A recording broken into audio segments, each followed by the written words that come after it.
quarta leitura. Podemos lá? Página 128. Temos demais hoje. Hoje. Vamos lá. Então, a 10ª e última praga. Então, é a morte dos primogênitos, sim? Que faleceram na meia-noite da noite de Pêssar, que era 15 de Nissan. Tá? Antes disso, vem toda a ordem de como fazer o Pêssar. Ou seja, no Egito, eles fizeram o Pêssar antes da meia-noite e antes da praga, vamos dizer assim, atingir os egípcios. Então, ele traz aqui a instrução. A última praga, isso, tá? Então, Hashem instruiu Moshe para que dissesse para o povo: vocês devem comer o carneiro e o cabrito berripazon, apressadamente, tá? Eu vou colocar de uma forma um pouquinho diferente, mas é mais ou menos a ideia.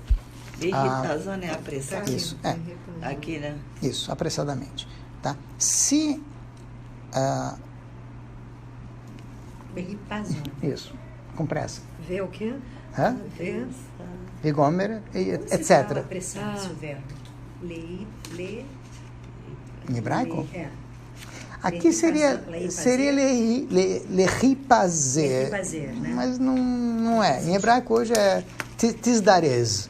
Entendi. Vai mais rápido. Está escrito certo em hebraico aqui, né? Entrar nessas? Com ret. Aqui. Ret, em vez de raf. E a nefesh está certo. Sim. Tá. Então, aqui a ideia... Eu tinha posto ret, apaguei e botei no raf. Tá. Aqui a ideia é a seguinte: por mais que o pessoal, depois de tanta praga, tanto milagre, enfim, os Yehudim estavam muito cientes de Hashem, mas, veja bem, a gente pode estar muito ciente de Hashem e não perder o gosto pelas coisas materiais. Então, a gente gosta muito de Hashem, mas as outras coisas ainda exercem alguma atração, alguma influência sobre a gente. Tá? Então, eles tiveram que sair do Egito. Também tem, tá? Então, assim, a ideia é assim: se o faraó já mandou todo mundo sair, ele já abriu as portas, vamos dizer assim: pessoal, cai fora, embora. Por que está escrito que o povo saiu correndo? Não precisa mais correr. Está aberta a porta. Se arrependa.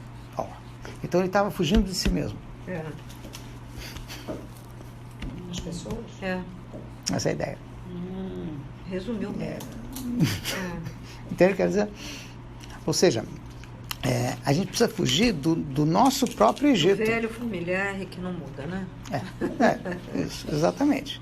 Tá? Ou seja, tanto é que Deus mesmo falou, Hashem falou para preparar apressadamente. Sim. Não foi no instante. Não é óbvio preparar, mas não veja, fugir. Então, preparar apressadamente, então, é o seguinte: o povo saiu com pressa. Veja, os seres de Pêssar lá, eles tinham que estar com cajado na mão, roupa pronta, mala, mochila, enfim, malicuia, tá. Por quê? Porque assim que libertasse, eles tinham que sair. Eles podiam ter saído devagarzinho, mas eles saíram correndo. Ou seja, Hashem disse: estejam prontos, tá? Esteja com tudo pronto para sair. Tá? E, no entanto, deu um tempão até eles saírem. Tanto que eu não sei se aqui é o melhor momento para entrar nisso. Veja bem, da meia-noite em diante, o pessoal já podia ter saído. Tá bom, dá um tempo mais. O faraó saiu correndo por aí. As crianças têm uma musiquinha lá no Reder, que o faraó de pijama, batendo nas portas, vambora. Mais ou menos essa ideia. Então ele está falando que ele estava desesperado, vambora. E a Hashem falou: não sai ninguém até amanhã de manhã. Ninguém aqui é ladrão para ficar fugindo no meio da noite. Primeiro mandou apressar, depois ele mandou... Entendeu? Vocês têm que estar prontos. Faz tudo prontinho para acabar antes da meia-noite. Não vai estender essa janta até não sei que horas, tá? Mas na hora de sair, você não tem que sair feito ladrão fugido, tá? E por outro lado, lá fora está perigoso por enquanto, não é o momento de sair no dia seguinte. E no dia seguinte, vocês nem iam na casa dos egípcios para pegar as coisas, e ainda, enfim, só saíram por volta do meio-dia.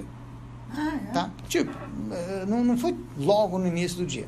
Tá? Não vou te dar o horário exato, porque talvez não seja necessariamente nesse horário, mas a ideia é de que eles acabaram saindo eles saíram com pressa, porque eles queriam sair com pressa. Mas a Hashem deu o tempo deles. Tá?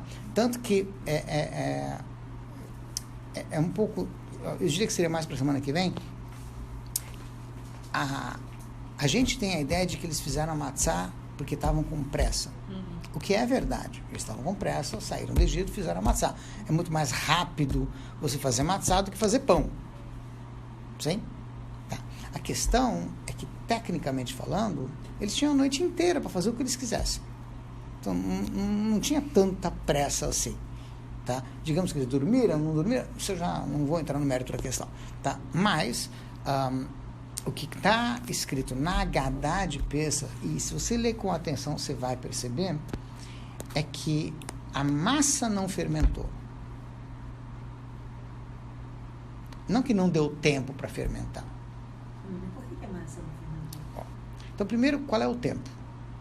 18 minutos. Qual é o tempo para uma massa fermentar? 18 minutos. Se você tem alguns milhares de pessoas saindo do Egito, não leva 18 minutos, leva muito mais tempo. Então, dava tempo, por assim dizer, se quisessem fazer pão, enfim, daria tempo, tá? Mas a questão é que o pão não saiu, não surgiu. Tá? Uma forma de explicar isso, talvez um pouco mais profunda, é o seguinte: a levedação, a fermentação da massa é vista na Torá como um paralelo, um sinônimo de egoísmo, de orgulho, o ego inflado. Tá? E uma vez que à meia-noite Hashem pessoalmente aplicou a praga e salvou a gente, as duas coisas ao mesmo tempo, então houve um momento de revelação divina. E já que houve um momento de revelação divina, os egos desaparecem. E a fermentação ou levedação, idem. Tá? Então, então você tem a matzá de antes da meia-noite, que eles tinham que fazer, Deus mandou fazer. E tem a matzá de depois da meia-noite, que o que quer que eles fizessem com aquela massa, só ia dar matzá mesmo. Não ia dar outra coisa. Tá? Isso aqui é só uma ideia que está embutida dentro disso. Não é uma ideia muito comum. Deixa eu te perguntar uma coisa. Dá a impressão que a gente está contando uma história para pessoas que naquela época não poderiam ver como nós estamos vendo hoje aqui. Essa é a mesma história. Não tinha talvez essa espiritualidade. Não tinha essa compreensão que eu estou falando aqui. Você está nos passando, né? Quer dizer, hoje quando a gente diz assim, estou fugindo de mim mesmo, a gente aceita, essa linguagem não é de todo estranha para nós, né? Mas eu fico pensando, se aconteceu como aconteceu, era daquele jeito que dá para entender? É isso? Veja, eu vou te dar um exemplo. Não, vou te dar um exemplo que a gente tem hoje em dia. Às vezes para compreender a posteriori, né? A gente vai ter dificuldade de entender porque a gente não viveu naquela época. Então, óbvio, qualquer coisa que você tenta descrever lá para trás vai ser difícil de você julgar com os dados de hoje o que aconteceu naquela época. Mas mesmo nos dias de hoje, quando a gente julga de algo passado, também é nossa própria vida, às vezes. Tá? Mas assim, a gente consegue entender, pelo menos a princípio, que a base do Yiddishkeit é que a geração que saiu do Egito era uma geração Dor De'ah, que teve conhecimento de Hashem direto. Então, eles estavam num nível muito mais elevado do que a gente. Mas essa mesma geração construiu o bezerro de ouro? Exatamente. Como? E então, o bezerro de ouro não é uma coisa tão simples quanto a gente imagina. Entende o que eu quero dizer? Não. Ou seja, é um pouquinho mais sofisticado do que simplesmente um bezerro de ouro. Mas a gente vai chegar lá um dia. Porque é um conflito entre uma civilização e outra, é isso? Não. Veja, Porque era outra geração. é né? possível... Não, porque eles estavam morando numa civilização egípcia. eu vou dar... Outros valores. Sim. Mas é possível, infelizmente, uma pessoa chegar num ponto onde ela consegue distorcer aquilo que é óbvio por excesso de intelectualidade. Tá? Então, não vou entrar em saída do Egito, que é uma coisa que nesse momento vai ficar um pouco longe da gente. Mas veja, quando hoje o pessoal começa a discutir, você pode escolher se é homem ou mulher e por aí vai, é um excesso de liberdade que já está fugindo da lógica. Mas tem todo um pessoal justificando e dando força e criando uma onda em torno disso. Você quer ter um filho homem ou uma filho e mulher? Não, se você é ou não é. Entendi. Tá? Entre outras coisas, tá? Que deveria ser uma coisa óbvia, mas o excesso de intelectualidade nesse caso consegue distorcer até aquilo que era óbvio, tá? Então, é possível, até mesmo quando você está no auge da espiritualidade, você fazer um pequeno desvio e cair para o outro lado, tá? Então, é um dos perigos que se tem. O Zohar, por exemplo, quando fala do bezerro de ouro, ele deixa muito claro que ninguém achava que o bezerro era Deus. Isso era óbvio. Eles tiveram uma experiência do que é Deus. Então, Tá? o que era o O bezerro? que eles... Moshe Rabbeinu. Ah, era Moshe. Era um Eles ser. Era achavam- um intermediário. Já Era um que símbolo. pode ter esse, por que não pode ter aquele? Então eles achavam que Moshe era intermediário, podia ter um outro. Tipo, Ou seja, cientificando, O bezerro. cientificando imagens e outras coisas. entende o que eu estou Mas por que dizendo? pegaram bezerro? Mas isso vem Não, da todo, civilização anterior. Porque eles Também. realmente tinham isso. Olha, eu tive Boiapes. a oportunidade de ir para o Egito. Eu fui lá até lá, louco sobre o oceano. Ah. Tinham vários Sim, tem. estátuas de carneiros e milhões de coisas assim. Entendeu?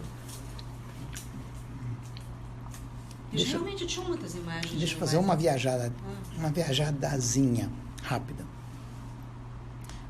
Os egípcios eram burros. Eles acreditavam que o carneiro era Deus, porque um dos deuses dele era um carneiro. Que absurdo! Carneiro não. Se fosse o boi, ainda vai lá, o boi chifras, lá, ele faz alguma coisa. Um carneirinho É verdade. é tão dócil. Não, mas tudo que lhes dava coisa boa, eles endeusavam. Sim, Não é mas o carneiro é um animal bobo. Não tem que dizer, não é Mas um. não estica Não é. poder, nem Não é. dedo, nem nada, Não. Tá. Como é que os egípcios, um povo tão inteligente, verdade. foi cair numa besteira dessa de idolatrar um animal? Entende? Criticaram o Benjamin Franklin, são parênteses, tá? Há muitos anos atrás, quando ele sugeriu que o animal símbolo dos Estados Unidos fosse um peru, porque é típico das Américas. E o pessoal falou, isso como símbolo? Que absurdo! Isso vai simbolizar o povo. Não tem aquela... Tem que ser uma águia, tem que ser uma coisa mais poderosa. Peru, glu, glu, glu. Entende? Quer dizer, tem essa ideia de imagem. Então, um carneiro... E, no entanto, o fato dos egípcios serem grandes astrônomos levou eles a endeusar o carneiro. Era o símbolo Faz relação? dos Por signos. quê? Porque Tá a tudo época em que a natureza se renova é no mês de Nissan, no mês da primavera. O mês de Nissan é Áries. Isso, É carneiro. Abriu. Então, a ideia é assim, a renovação da natureza, o poder da natureza no céu é um carneiro. Então, aqui embaixo, é como um pensamento sofisticado pode distorcer as coisas. Aí você passa a endeusar coisas absurdas. Assim, coisas que, pela lógica normal... Acho que tem uma questão Até emotiva. porque, Sim. até Emocional. porque para eles a gente também tem valores e etc. que são distorcidos, quer dizer, tudo é relativo. É relativo. Até você conhecer o absoluto. Em outras palavras, relativizar tudo não te leva a lugar nenhum. Mas realmente, você não tem nada concreto, você vai ter que relativizar. Mas se você tem algo concreto, ficar fazendo comparações acaba fazendo você fugir do que é real. Explico. Vamos admitir que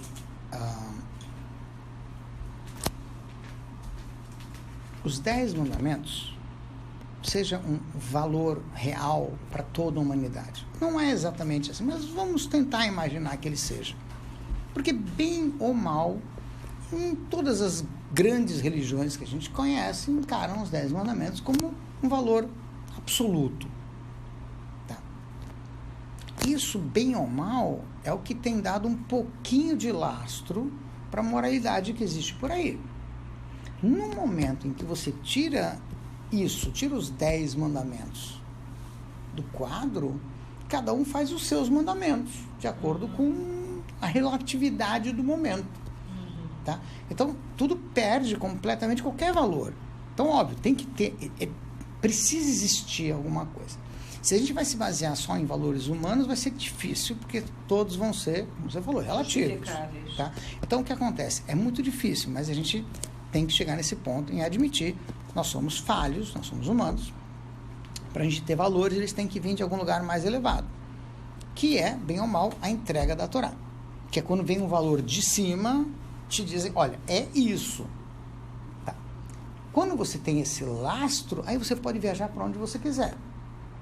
Porque tua relatividade... Você tem um parâmetro. Você não vai relativizar sem referências. Exatamente. Então, você tem aonde se basear.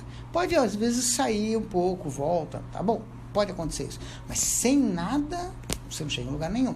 Então, existe esse negócio de multiculturalismo hoje em dia, onde todas as culturas são iguais. Isso é muito bom na teoria, mas na prática não funciona muito bem. A gente está vendo o resultado desse multiculturalismo que está acabando com a Europa e outros lugares do mundo. Por quê? Porque os valores não são iguais.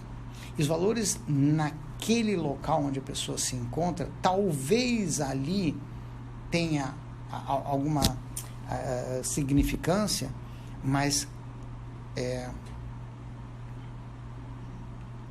quando você perde o teu referencial, porque você já que todos são iguais, então nenhum é referencial para ninguém. Aí a coisa está mal.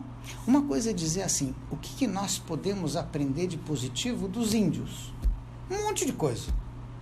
Tem uma literatura brasileira antiga que só elogiava os índios. Óbvio que tem muita coisa boa que pode se aprender deles, que a gente não tem, que pode se incorporar. Mas dizer que tudo que eles fazem é certo, não é a mesma coisa. Tá? Se eles praticam canibalismo, mas isso é a cultura deles. Não, calma. Tem um limite até onde você diz isso relativamente é bom ou é mal. Tá? Então, esse limite é o que, infelizmente, a antropologia e a sociologia hoje em dia tirou. Então, perdeu-se o referencial, perdeu-se o lastro. Não, mas a própria sociologia está falando, os últimos sociólogos, que a gente está mesmo sem pilares, sem parâmetros, a sociedade ocidental, de um modo geral. Por isso. Isso são mais críticos. Bom, espero que seja, porque realmente está ficando muito complicado. Muito difícil de... Veja, a situação como está hoje em dia, a Europa, só para dar um exemplo prático. Não Europa, não. Tá? Não? Não, aqui mesmo. Tudo bem. Tá. Eu estou usando a Europa pelo seguinte, que esse monte de imigrantes que entraram na Europa agora não estão sendo educados por causa desse multiculturalismo. Então, eles estão sendo, entre aspas, encarados como iguais, no bom sentido, vamos chamar assim, tá? O que está acabando com a cultura na Europa. Isso é só um parênteses, tudo bem, tá? Por quê? Eles são tão inferiores? Infelizmente são. A gente está vendo. Não precisa usar a imaginação e viajar nas ideias ou nos conceitos filosóficos. Eles têm que ser educados. É uma realidade, tá? Tem muita dificuldade porque associam esse tipo de expressão a preconceito. Né? Sim. E o fato é que diferenças existem, não é? Sim. Não é para a gente dizer que não existem. Sim. Veja bem. Nem sempre uma coisa funciona num lugar e funciona no outro. Essa é a questão. Sim. É a questão cultural. Isso. A questão cultural não pode ser ignorada. Então, não funciona Aí chega no numa lugar de origem. Europa que não dá. Não funciona para além do lugar de origem. Sim. Então, dentro dessa bagunça toda, tá? Só para a gente não... Por isso que eu não gosto não também fugir. quando fala que eles são assim inferiores. Eles são diferentes. Claro, porque a questão não é... Diferentes. Vai ter sempre alguma coisa positiva. Ninguém tá descartando isso. Então, essa questão de quem é inferior ou superior não é o ponto aqui. A questão é não ignorar os problemas. Porque a gente começa a ficar tão sofisticado... não ignorar as diferenças que existem. Tudo bem. Então, precisa trabalhar com isso. Né? Bom, vamos lá. Posso fazer um parênteses aqui? Sim. Por que as nossas próximas aulas vão ser virtuais? Eu já expliquei isso antes. Não, se Deus quiser. Queixa. Isso, Metz Hashem. Eu pensei que fosse isso. Isso. Metz Hashem.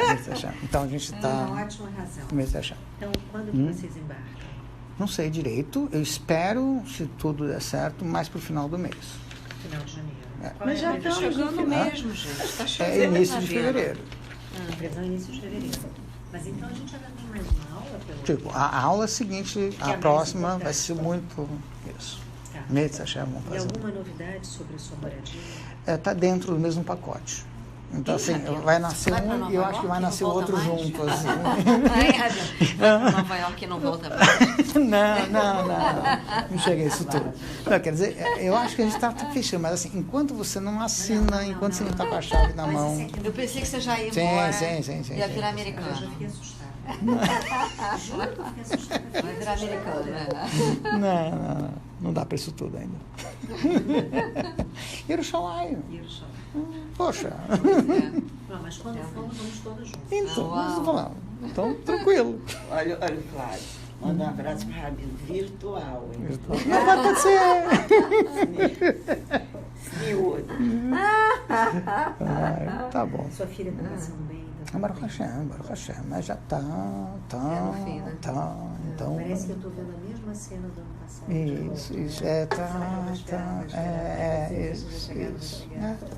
Então, Está chegando. Metz Hashem. E na Giteshu, como o pessoal costuma dizer, em boa hora. Vamos lá, quinta leitura. Tá. Hashem disse para os judeus que o animal que eles iam comer naquela noite era o Pesach, quer dizer, o churrasquinho. Tá? Então ele deu instruções de como tinha que fazer o churrasquinho, o tal do Pesach. E aí a gente vai ter aquela cena que o pessoal já conhece, que é pegar isso, mas assim, pegar o carneiro, abater, aí pegar o sangue, botar na porta, nos umbrais e tal. Então aqui ele vai trabalhar um pouquinho com esse conceito de que é porta, o que é umbral, qual é o que mais tem por trás desse ritual, vamos chamar. Porque a gente nunca mais fez isso. Tá? Depois que existe o Beit HaMikdash, depois que existe o Mishkan, enfim, o sangue do carneirinho, se quiser, eu dou um jeito. Aí lá fora você agora maluco. Isso. Então, depois que existe o Beit HaMikdash, e aí a gente vai fazer o Korban, o abate do carneirinho no Beit HaMikdash, óbvio, o sangue vai ser encaminhado para o Mizbeach. Tem um lugar especial lá no altar do Mizbeach, onde o sangue tinha que ser encaminhado. Desculpa, não estou conseguindo prestar atenção, porque eu tenho uma pergunta engasgada. Fala. Por que foi o bezerro, escolheram o bezerro para fazer de ouro? Não. O bezerro de ouro Por que escolheram o bezerro? é uma boa pergunta. Eu posso ficar lhe devendo? Pode. Por enquanto, assim. Tá? Óbvio que tem um porquê.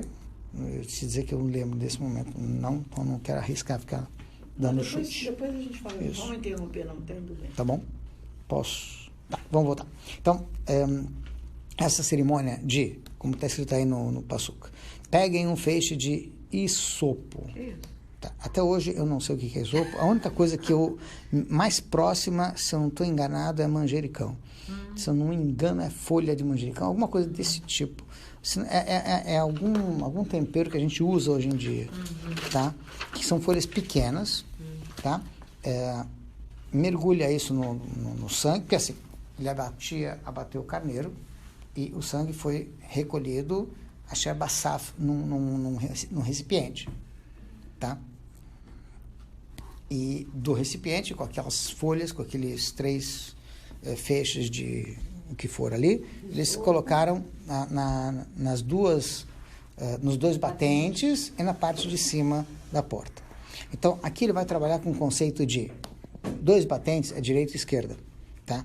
Em cima é algo que está acima do que a gente chamaria de dizer direita e esquerda, tá? Agora usando um pouquinho vou chamar de simbolismo, mas eu não gosto muito da palavra, porque não é bem essa a ideia, mas que seja. Quando você fala na Hassidut, na Kabbalah, sobre direita e esquerda, você já está falando sobre Hesed e Gvurah, por exemplo, bondade e restrição, tá? Então ele diz aqui o seguinte, que o batente direito representa boas ações, a esquerdo representa as orações, tá? Tem um pouco a ver que a ideia vamos dizer assim, de boas ações tem mais a ver com Hesed, a ideia de oração é de baixo para cima, então a ideia de Gvurá, tá bom. E a verga é aquela parte de cima, é o estudo de Torá. Então, aqui estava isso. Então, aqui estava acima, é o que está em cima. A parte que está acima da reza das boas ações, vamos dizer assim. Então, o que ele está dizendo aqui é que tinha que juntar tudo isso e aí você pode fazer o Pesach, tá? Então, os três configuram uma vida completa e equilibrada, quer dizer, é preciso que haja boas ações, é preciso que haja orações, é preciso que haja estudo de Torá. Aí a gente tem uma vida mais sustentada, mais equilibrada. E nos permite cumprir a nossa missão de transformar esse mundo numa moradia para Hashem. Até aí, tranquilo. Tá. A porta também tinha que ser pintada. Tá? Só pintada, por assim dizer, com sangue. Tá? Interessante só que o Pasuk fala, é a lecha leot. Isso vai ser um sinal para você. Isso significa que eles pintaram a porta por dentro e não por fora. Não era... Deus sabe direitinho. Deus sabe, exatamente. Ninguém lá fora precisava saber se tinha sangue ou não tinha sangue, se estavam fazendo o corban ou não. Era um sinal para Hashem. Tá. Então, a porta em si, ele explica, representa a nossa disposição de obedecer à vontade de Hashem. O que significa isso? Kabbalat Ol, em hebraico, é aceitar a autoridade de Hashem. Então, se diz que essa é a porta de entrada para a relação da gente com Hashem. Eu li. Enquanto você não aceita a autoridade de Hashem, fica difícil de você se relacionar com ele. Tá? A gente fala muito... Por isso que tinha que pintar. Isso. Agora, a gente fala muito sobre o conceito de amor como sendo a porta do relacionamento entre as pessoas. Mas não tem como ter amor se antes não tem respeito. E respeito é aceitar a pessoa, não atropelar a pessoa, por assim dizer. Porque o amor é meio atropelante. Tá? Então, por isso precisa ter esse conceito bem claro, que primeiro eu aceito a autoridade, tipo, respeito, aí depois eu posso ter um relacionamento mais saudável. Tá? Mas, espera aí, deixa eu entender. Eles pintaram a porta para esse... para eles, para esse relacionamento. Para dentro. Para eles ficarem se lembrando disso. Isso. Né? Ou seja, é para a gente. Para gente. Então, tanto a tefilá quanto todos os elementos da porta, vamos dizer assim, são para nós. Tá? Mas para a gente poder ter uma relação com Hashem. E isso no Egito. Antes de sair, antes de qualquer coisa. Tá? Então, o humilde isopo, quer dizer, essa folhinha que se emprega para aplicar o sangue na batente, simboliza humildade, abnegação. Tá? Ou seja, por que usaram justo aquela folhinha, que é uma folha pequena, baixa, para lembrar a gente que a gente é pequeno. Quando a gente sabe que é pequeno e que a gente tem essas obrigações em relação a Hashem e que a gente aceita a autoridade de Hashem, aí sim a gente pode ter um relacionamento. Ou seja, não precisa ser um grande filósofo para poder ter um relacionamento com Hashem. Tá? Mas você precisa aceitar Hashem. Então, o próprio sangue representa o quê? A vitalidade da alma animal. Então, isso vai se aplicar, de modo geral, em todas as vezes que a Torá fala sobre sangue, principalmente em korbanot, em sacrifícios. Porque a ideia não é de que alguém precisa, desculpa a expressão, tá? Lamber esse sangue, senão não vai ficar satisfeito. Tá? A ideia é outra. Então, o sangue simboliza vitalidade. Entusiasmo. Ou seja, o que faz a pessoa se mover, o que motiva a pessoa é o entusiasmo, a alegria. Tá? Isso tem que ser dedicado aonde? Nas boas ações, sim, como a gente falou, na oração, no estudo de Torá, em aceitar, porque é possível uma pessoa até se comprometer a fazer mitzvot sem entusiasmo, por osmose, por prática. Mas o senhor já falou que isso é válido também. É válido, tá? Mas não dura muito tempo. Quer dizer, ninguém vai tirar o crédito mas daquela pessoa. Se você não está com entusiasmo. Uma hora. Porque isso desgasta a gente. Está fazendo, não tem a mínima vontade, fazendo contra a minha vontade. Óbvio, muita coisa a gente tem que fazer contra a nossa vontade, senão a gente não faz. Tá? Então, não dá para ficar fazendo só o que a gente quer. A gente tem certos deveres, tá? Mas dentro disso, se eu não fizer com alegria, realmente vai ficar muito difícil. Então, eu tenho que conseguir... Desculpa que meu filho... Sim. Mazdol. Muito abrahá. Vamos lá. Amém. Então, isso daqui é o nosso, vamos dizer assim, é o início, ou pelo menos uma parte da saída do Egito, tá? Botar a humildade, botar a vitalidade, botar a boa ação, botar tudo isso dentro do nosso Pessah pessoal, vamos dizer assim. Tá? Essa é uma das ideias Agora, que tinha isso, em relação à porta. essa visão que a gente tem é atual, né? Essa é a visão que a gente tem agora que a gente estudou o Hassidut. Em outras palavras, estava lá? Estava embutido ali? Estava. Você vai perguntar para o pessoal que estava lá se eles seriam capazes de explicar que a umbral direito é isso e umbral... Não vão. Mas que tinha o entusiasmo, tinha. Que tinha o respeito, tinha. Que tinha... Entende? Os elementos estavam lá. Só que eles não estavam visíveis como a gente está vendo. Mas eles estavam entusiasmados porque iam embora. Entre outras coisas. A gente já viu que teve um pessoal que não estava tão entusiasmado e ficou. Sim, mas esses que resolveram ir, eles estavam entusiasmados e acreditando em Hashem. Sim. Então, Aqueles que não foram.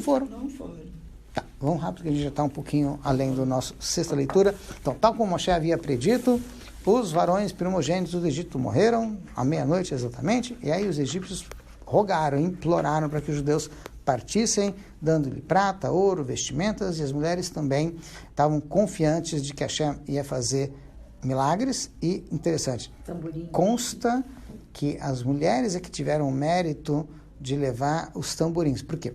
Na Parashá, mais para frente, Beshalach, que fala sobre a saída do Egito, a abertura do Mar Vermelho, e aí aparece Miriam e as mulheres tocando tamborins e tudo mais, tá? Os homens não. Mas por quê? Tá? Porque elas acreditaram mais do que os homens. Uma coisa é você sair, outra coisa é você ainda se preocupar em levar o violão junto, o tamborim. Estou falando? Tá? Então, esse é um mérito que consta que é das mulheres. Tá? Ou seja, elas tinham confiança, mais do que os homens. Tá? Então, as mulheres da nossa geração também, está escrito que antes de Mashiach chegar, são as mulheres que vão liderar a geração para recepcionar Mashiach. Porque elas têm essa confiança que os homens ainda precisam trabalhar um pouquinho. Tá? Ou seja, todo mundo tem que se esforçar, mas essa confiança, vamos dizer assim, se diz que está mais presente nas mulheres, porque elas vão estar mais felizes em receber Mashiach. Eu não sei se isso vai facilitar o Pessah das mulheres, então de repente é uma boa, mas enfim, mas está dentro, tá? Como o pessoal costuma dizer, como é que era? Poeira não é hametz, esposa não é korban.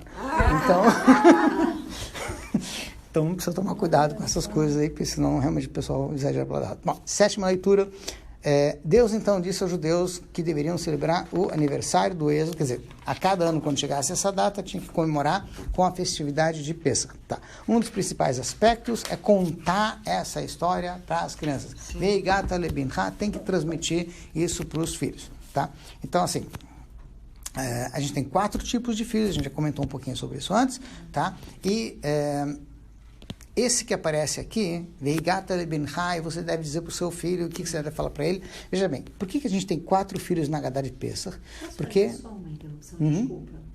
Teve um evento de um dos grupos do Fundo Comunitário da Divisão Feminina, muito interessante, onde ela falou das mulheres que tiveram maior, não é maior, mas que tiveram importância no judaísmo. E uma das mulheres citadas foi Miriam. Que ela não é tão citada assim, dessa maneira, né? Mas tem enorme importância porque ela salvou Moshe Rabbeinu, quer dizer, quem nos conduziu para fora do Egito. A importância que ela teve, uma menina, né? De arriscar, né? E de deixar com que, enfim, chegasse essa teivá e observando o caminho dessa teivá e tudo mais. Interessante que não se louva tanto a esse gesto da Miriam, mas que ela tem uma importância enorme. Sim, se louva, como a gente está falando aqui, que foi os méritos, a confiança dessa.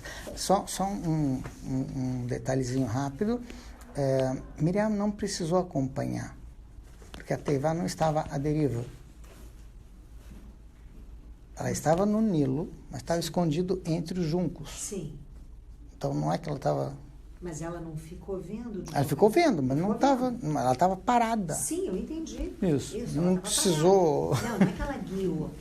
Não, Ela observou. Isso, ficou observando. Ficou observando, Isso. né? Tem, na verdade, toda uma Ela explicação. tinha 10 anos, ela era uma menina, né? Ela é um pouco mais velha que Moshe. Sim. Então, Não te dizer quantos anos... 8 não anos? sei, talvez. 10 não sei. anos? Não sei. Pois é, mas ela tem. era uma menina, Sim. né? Que arriscou de alguma maneira, né? Sim.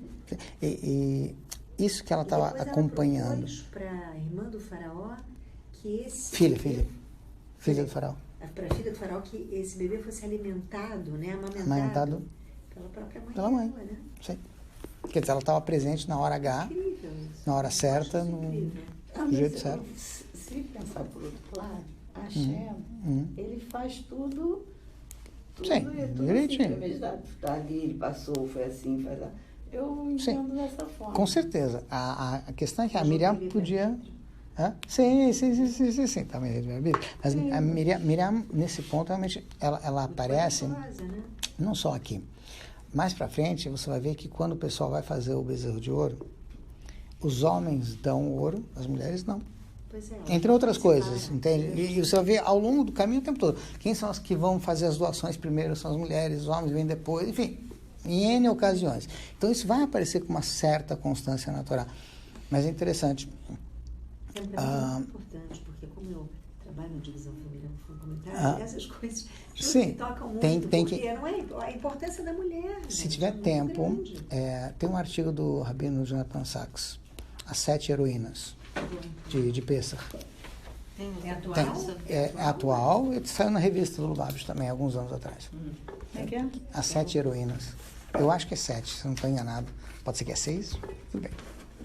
Tem a ver com Pessah? Sim, As 7 Heroínas de Pessah.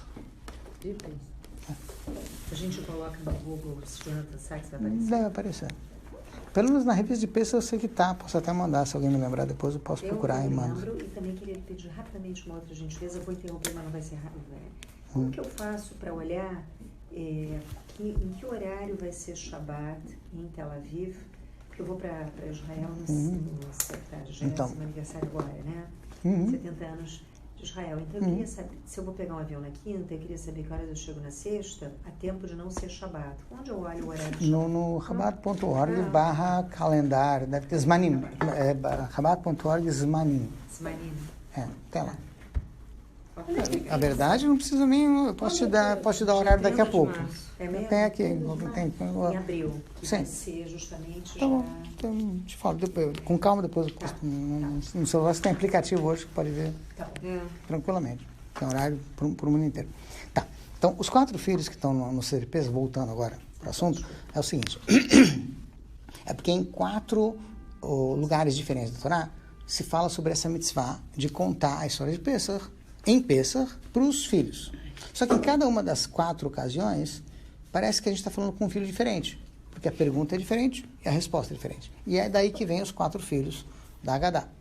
Tá? Um deles é o que está aqui, nesse trecho da Parashá, que é justamente aquele filho que não sabe perguntar. Ou seja, você tem que abrir o assunto para ele, porque ele não vai te perguntar, então você tem que começar a bancar a mãe, porque tá no feminino, na Agadá, pelo menos aqui está no feminino. Como quem diz, a mãe não espera, a mãe vai lá e come, meu filho, come. Não espera ele pedir, ele vai lá e dá. Tá? É mais ou menos essa a ideia. Então, ou seja,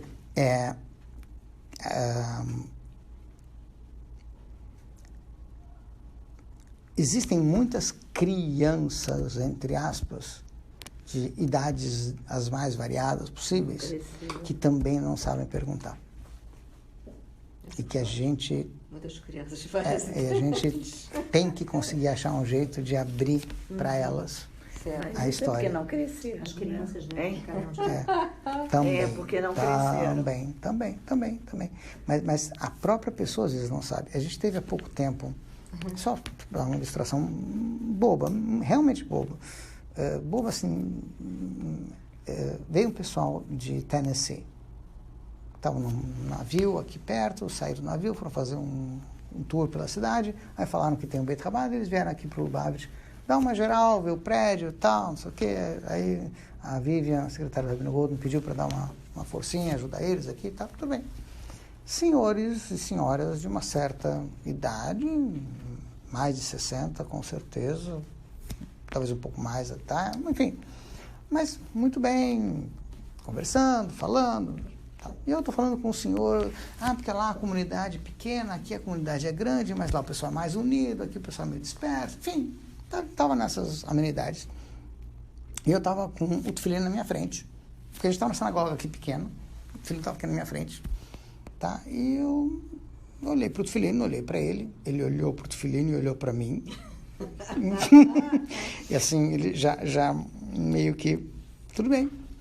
E a gente foi falando e eu perguntei, por que não? Tefilino, não, tefilino não. Tá bom, tefilino não. Aí, estava ele e a esposa. Aí ele me pergunta, mas tem uma sinagoga maior? Porque eu já tinha falado antes sobre a sinagoga grande. Sim, tem, lá embaixo. Tá, vamos ver a sinagoga? Não, vamos, com uma condição. Aí ele olhou assim, qual? Tefilin. A esposa olhou para ele e falou, não. Ele Tá sabia bom. botar isso? Ele pegou o tefilin, sozinho, colocou sozinho, falou Shema Israel sozinho, tudo, e estava emocionadíssimo. Aí depois ele começa a contar a história dele, que meus pais eram religiosos, já ouviu essa história antes? Já. E que isso, mas depois eu casei, a minha esposa, a primeira esposa não era, essa é a minha segunda, e não sei o quê, e tal. Enfim, ele queria. Ele estava esperando alguém convencer ele a colocar tefilin. Ele queria, óbvio que ele queria. Ele não parou de falar disso até o final. Desceu lá embaixo, falou do tefilin, saiu, falou do tefilin. Obrigado por ter... Nossa, mas... Ele quer, mas precisa abrir. Precisa... Às vezes precisa uma pequena... Assim, foi uma boa desculpa para... isso, para ele poder... isso. Então, às vezes é isso que falta. Então, tem que garantir que até a criança que não sabe perguntar... Às vezes ele não sabe. Porque quando ele diz não, ele não está dizendo não. Ele está dizendo assim, não sem você me convencer. Não se você não... E está pedindo, só que se a gente não ouvir, a gente não... Bacana. Enfim. Por que nós estamos fazendo essas aulas específicas sobre as provas do êxito? É que ele não sabe se vai voltar antes de pensar. Não, também.